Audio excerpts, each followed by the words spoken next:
All right, we are back. We are reading Drawing on the Right Side of the Brain. Since realistically drawing a perceived form is largely an R mode function, it helps to reduce L mode interference as much as possible. The problem is that the left brain is dominant and speedy and is very prone to rush in with words and symbols, even taking over jobs for which it is ill-suited. The split brain studies indicated that the dominant L mode prefers not to relinquish tasks to its mute partner unless it really dislikes the job, either because the job takes too much time or is too detailed or slow, or because the left brain is simply unable to accomplish the task. That's exactly what we need, tasks that the dominant left brain will turn down. The exercises that follow are designed to present your brain with tasks that the left hemisphere either can't or won't do. Chapter 4, Crossing Over from Left to Right.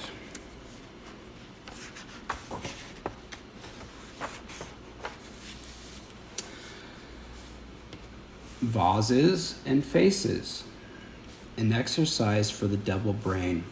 The exercises that follow are designed specifically to help you understand the shift from dominant left hemisphere mode to dominant R mode. I could go on describing the process in words, but only you can experience for yourself this cognitive shift, this slight change in subjective state. As Fats Waller once said, if you gotta ask what jazz is, you ain't never gonna know. So it is with R mode state, you must experience the L to R shift. Observe the R mode state, and in this way, come to know it. As a first step, the exercise below is designed to illuminate the possibility of conflict between the two modes. What you'll need: drawing paper, a number 2 writing pencil, your drawing board, and masking tape to tape a stack of 3 or 4 sheets to the board. Figure 4. And this is the classic white vase in the center, but it creates 2 faces looking at each other in solid black shapes. It's a famous optical illusion drawing called vase/face because it can be seen as either 2 facing profiles or a symmetrical vase or vase in the center. What you'll do: before you begin, please read all the directions for the exercise. First, you will copy 1/2 of the vase face illusion. If you are right-handed, draw the profile on the left side, facing towards the center, as shown in figure 4.2. If you are left-handed, copy the version shown in figure 4.3 with the profile on the right side of the paper, facing towards the center. Or you may make up your own version of the profile if you wish. 2. Next, draw horizontal lines at the top and bottom of your profile, forming the top and bottom of the vase. Again, now, take the pencil and slowly go back over the line of the profile you have just drawn, naming the parts from top to bottom as you redraw the line like this: forehead, nose, upper lip, lower lip, chin, neck. You might even do that a second time. Again, redrawing the lines of the profile and really thinking to yourself what those terms mean. Then go to the other side and start to draw the facing profile that will complete the symmetrical vase in the center. When you get to somewhere around the forehead or nose, you may begin to experience some mental confusion or conflict. Mentally note this as it happens. The purpose of this exercise is for you to self-observe. How do I solve the problem? And in the figure 4.2, the left side is drawn, and then they're beginning to draw the right side while naming. And then in figure 4.3, So the top one's for right-handers. So the right-handers, you already have the left side drawn. Now you're filling in the vase on the right-hand side. For left-handers, the right side is complete, and you are going to be filling in the left side.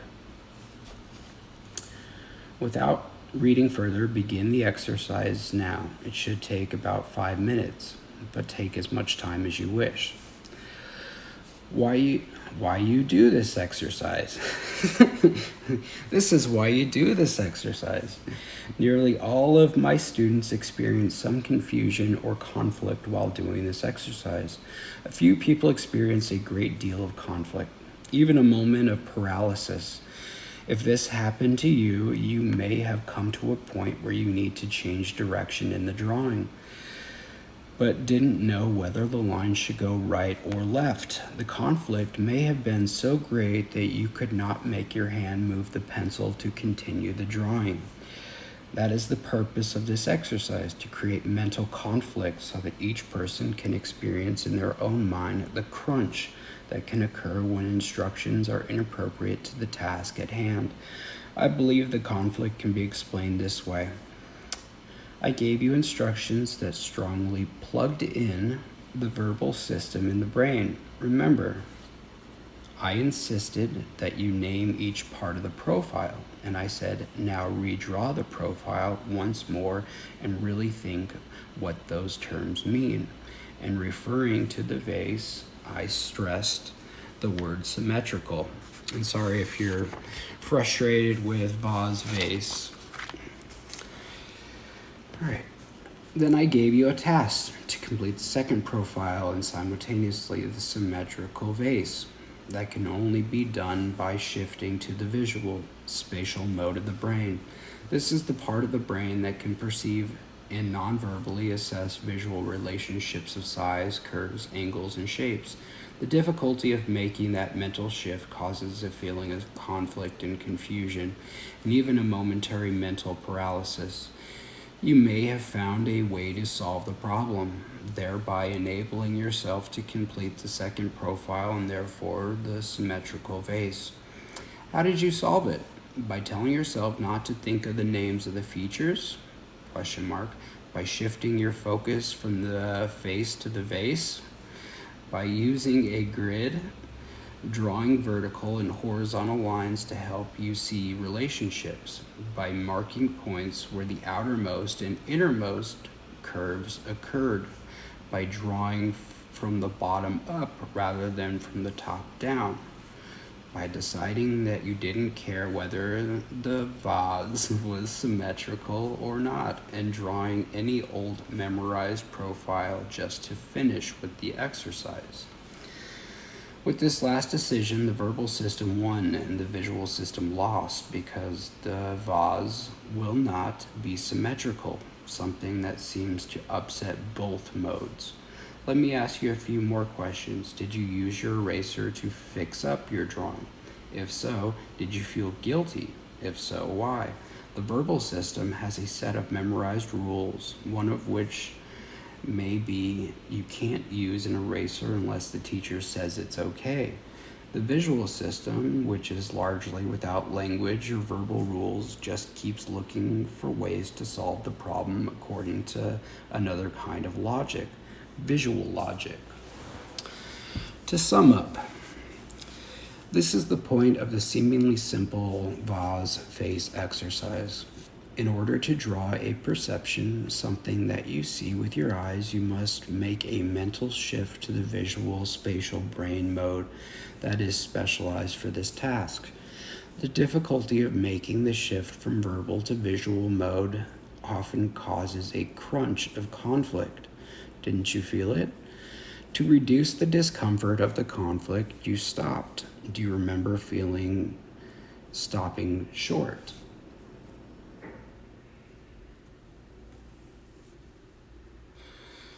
To reduce the discomfort of the conflict, you stopped. Do you remember feeling stopped short? To make a new start. Perhaps at that point you gave yourself instructions. That is, you gave your brain instructions to shift gears or change strategy. Or Don't do this, do that, or whatever terms you may have used to cause a cognitive shift to a different mode. There are numerous solutions to the mental crunch of the vase/face exercise. Perhaps you found a unique or unusual solution to capture your personal solution in words. You might write down what occurred on the back of your drawing. Navigating a drawing in right hemisphere mode. When you did your drawing of the vase/faces, you probably drew the first profile mainly in left hemisphere mode. Like the European navigator, taking one step at a time and naming the parts one by one. The second profile needed to be drawn in right hemisphere mode, like the navigator from the South Sea Islands of Truk. You needed to scan constantly to adjust the direction of the line. You probably found that naming the parts such as forehead, nose, or mouth seemed to focus you.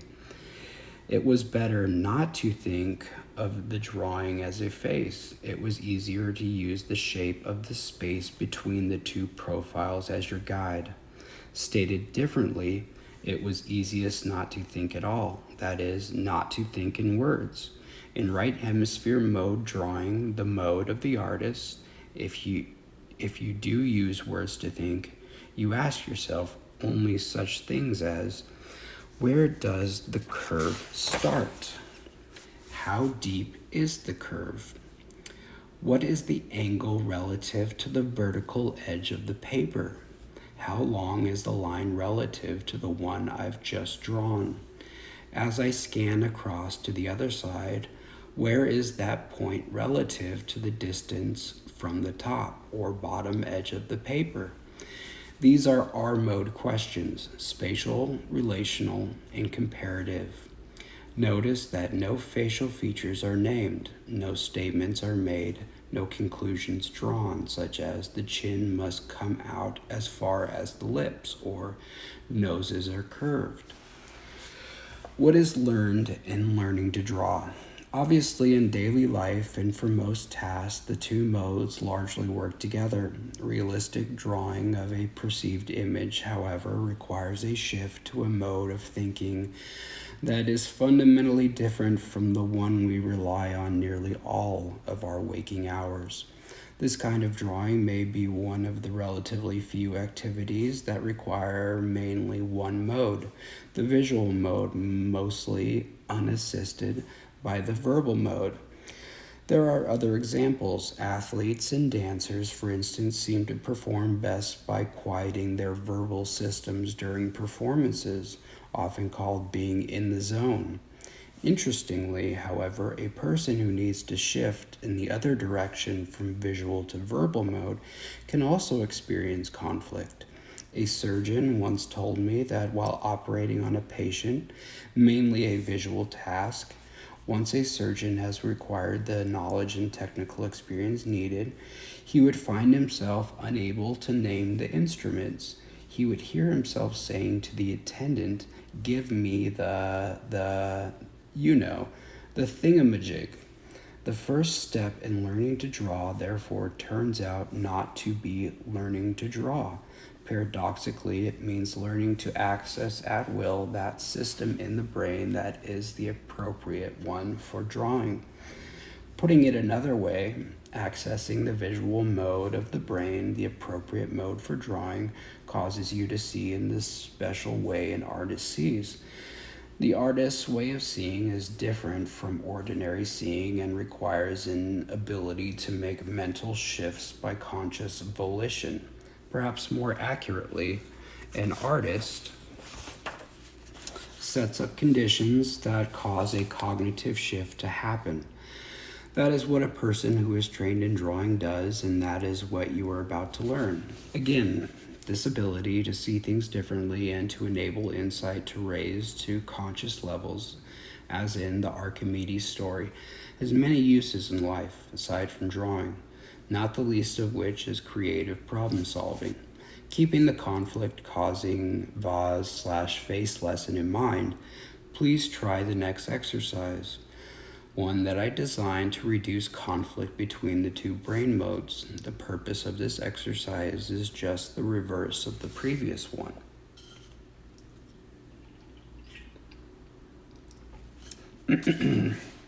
Upside down drawing, making the shift to R mode.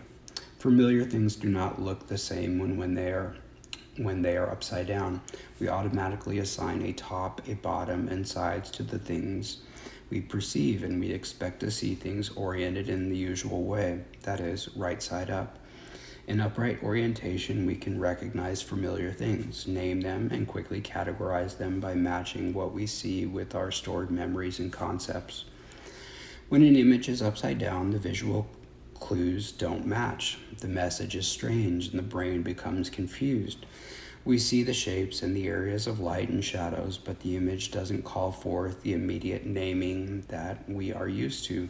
We don't particularly object to looking at upside-down pictures unless we are called on to name the image. Then the task becomes exasperating. Seeing upside down, even well-known faces are difficult to recognize and name. For example, the photograph in figure 4.4 is of a famous person. Do you recognize who it is? You may have had to turn the photograph right side up to see that it is Albert Einstein, the famous theoretical physicist. Even after you know who the person is, the upside-down image probably continues to look strange. Inverted orientation causes recognition problems with the other images. Your own handwriting turned upside down is probably difficult for you to figure out, although you've been reading it for years. To test this, find an old shopping list or letter in your handwriting and try to read it upside down. A complex drawing such as one shown upside down in the Thai polo drawing figure 4-5 is almost indecipherable. The mind just gives up on it. Upside down drawing, an exercise that reduces mental conflict. We shall use this gap in the recognition and naming abilities of the left hemisphere to allow the R mode to have a chance to take over for a while. Figure 4-8 on page 55 is a reproduction of a 1920 line drawing by Pablo Picasso of the Russian composer Igor Stravinsky, 1948 to 1971. The image is upside down. Do not turn it right side up. You will be copying the upside down image. Your drawing, therefore, will also be done upside down. That is, you will copy the Picasso drawing just as you see it. What you'll need: the reproduction of the Picasso drawing, figure 4-8, 55. Your number 2 pencil, sharpened, your drawing board, 40 minutes to an hour of uninterrupted time. What you'll do. Before you begin, please read through all of the following instructions. Find a place where you can be alone for an hour. Play music if you like, something with lyrics.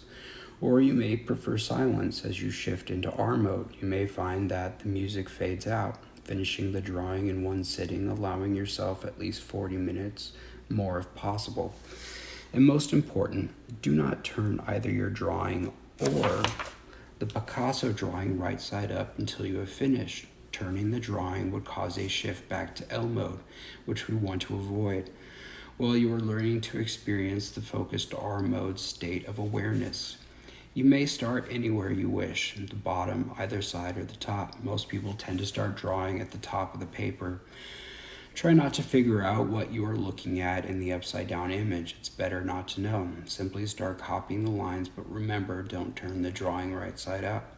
I recommend that you not try to draw the entire outline of the form and then fill in the parts. The reason is that if you make any small error in the outline, the parts inside won't fit.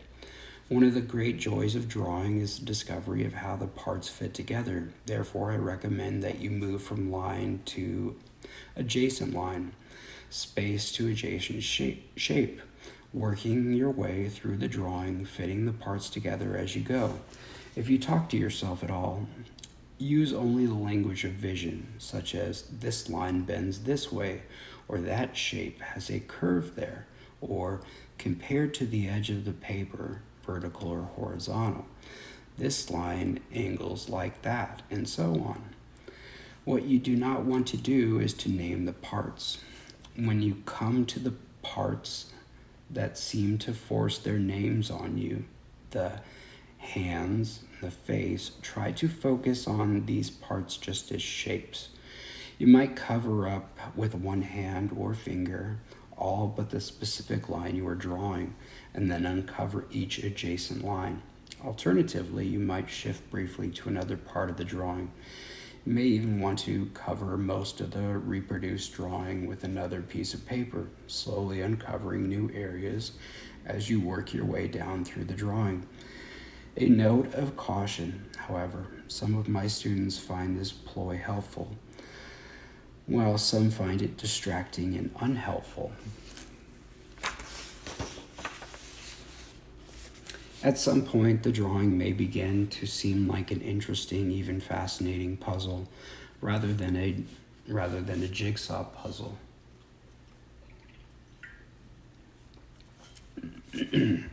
When this happens, you will be really drawing, meaning that you have successfully shifted to R mode and you are seeing clearly. This state is easily broken. For example, if someone were to come into the room and ask, "What are you doing?" your verbal system would be reactivated, and your focus and concentration would be instantly over. Remember that everything you need to know to draw the image of Stravinsky is right in front of your eyes. All the information is right there, making it easy for you. Don't make it complicated. It really is as simple as that. Begin your upside down drawing now.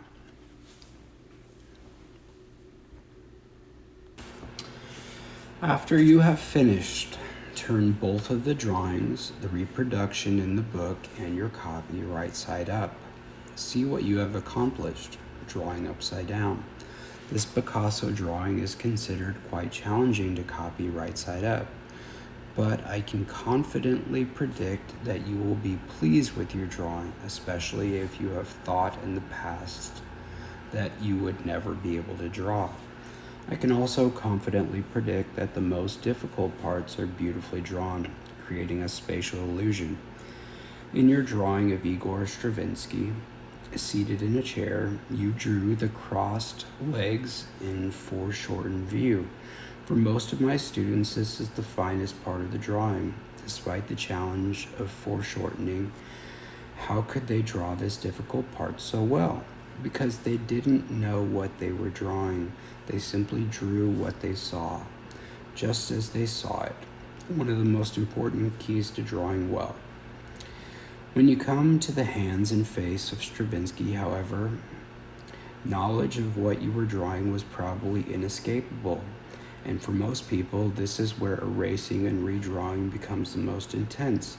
The reason, of course, is that you knew what you were drawing, and perhaps you began talking to yourself, saying such things as, "That thumb is a weird shape, it can't be right," or "Why is one side of the eyeglasses bigger than the other? That can't be right."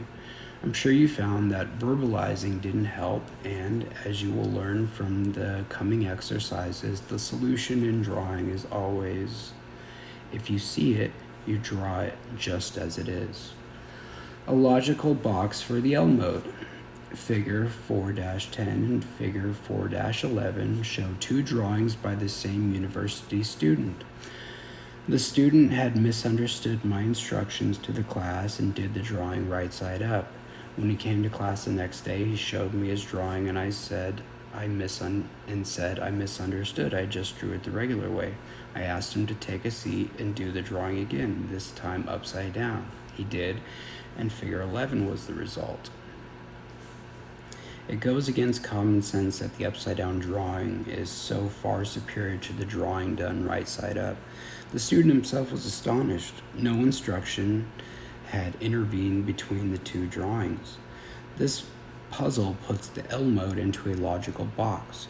How to account for this sudden ability to draw well, when the only change is that the verbal mode had been eased out of the task. The left brain, ever the critic, but an admirer of a job well done, must now consider the possibility that the disdained right brain is good at drawing. Why upside down drawing works. For reasons that are still unclear, the verbal system immediately rejects the task of reading and naming upside down images. The L mode seems to say, in effect, I don't do upside down. It's too hard to name things seen this way, and besides, well, that's just what we want. On the other hand, the R mode seems not to care. Right side up, upside down, it's all interesting. Perhaps even more interesting upside down because the R mode is free of interference from its verbal partner, which is often in a rush to judgment, or at least a rush to recognize name and move on. Why you did this exercise. The reason you did this exercise, therefore, is to experience escaping the clash of conflicting modes, the kind of conflict and even mental paralysis that the vase/face exercise may have caused. When the L mode drops out voluntarily, conflict is avoided and the R mode quickly takes up the task that is appropriate for it, drawing a perceived image, getting to know the L to R shift. Two important points of progress emerge from the upside down drawing exercise. The first is your conscious recall of the cognitive shift. The quality of the R mode state of consciousness is different from the L mode state. One can detect those differences and begin to recognize after the fact when the cognitive shift has occurred. Oddly, the moment of shifting between states of consciousness always remains out of awareness. For example, one can be aware of being alert and then of having been daydreaming, but the moment of shifting between the two states remains elusive. Similarly, the moment of the shift from L mode to R mode remains out of awareness, but once you have made the shift, the difference in the two states is accessible to knowing after the fact. This knowing will help bring the shift under conscious control, a main goal of these lessons. The second insight gained from the exercise is your awareness that shifting to R mode enables you to see in the way a trained artist sees, and therefore to draw what you perceive. Now it's obvious that we can't always be turning things upside down. Your models are not going to stand on their heads for you, nor is the landscape going to turn itself upside down. Our goal then is to teach you how to make the cognitive shift when perceiving things in their normal right side up positions. You will learn the artist's gambit to direct your attention towards visual information that the L mode cannot or will not process. In other words, you will always try to present your brain with a task the language system will refuse, thus allowing the R mode to use its capability for drawing. Exercises in the coming chapters will show you some ways to do this. A review of the R mode. It might be helpful to review what the R mode feels like. Think back. You have made the shift several times now, slightly perhaps while doing the vase face drawing and more intensely just now when drawing the Stravinsky. In the R mode state, did you notice that you were somewhat unaware of the passage of time? That the time you spent drawing may have been long or short, but you couldn't have known until you checked it afterward. If there were people near, did you notice that you couldn't listen to what they said? In fact, that you didn't want to hear. You may have heard sounds, but you probably didn't care about figuring out the meaning of what was being said. And were you aware of feeling alert but relaxed, confident, interested, absorbed in the drawing, and clear in your mind? Most of my students have characterized the R mode state of consciousness in these terms, and the terms coincide with my own experience and accounts related to me of artist experiences. One artist told me, quote, "When I'm really working well, it's like nothing else I've experienced. I feel at one with the work. The painter, the painting, the model, it's all one. I feel alert, but calm, fully engaged, and in full control. It's not exactly happiness, it's more like bliss. I think It's what keeps me coming back and back to painting and drawing.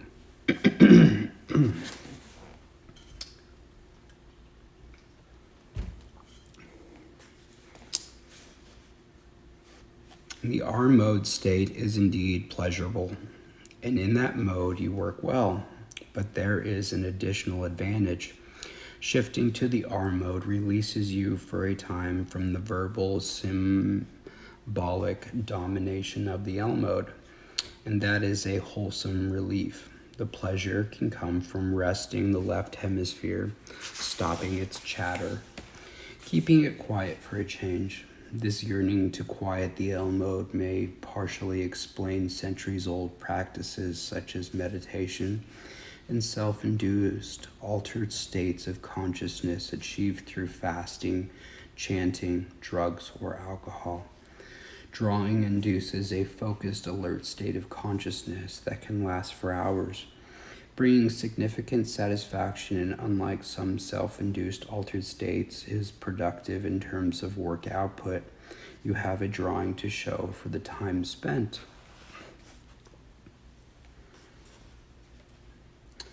And they've offered up another upside down image to draw, and it's Spider-Man in a strongly foreshortened view, and he's upside down. Before you read further, do at least one more drawing upside down. Spider-Man is a good image to draw, figure 412, as is the German horse and rider. Or find other line drawings or even photographs to copy upside down. After each time you draw, try to consciously review the R mode shift so that you become familiar with how it feels to be in that mode. And that is the end of chapter 4. Thanks for sticking with me. I'll see you next time.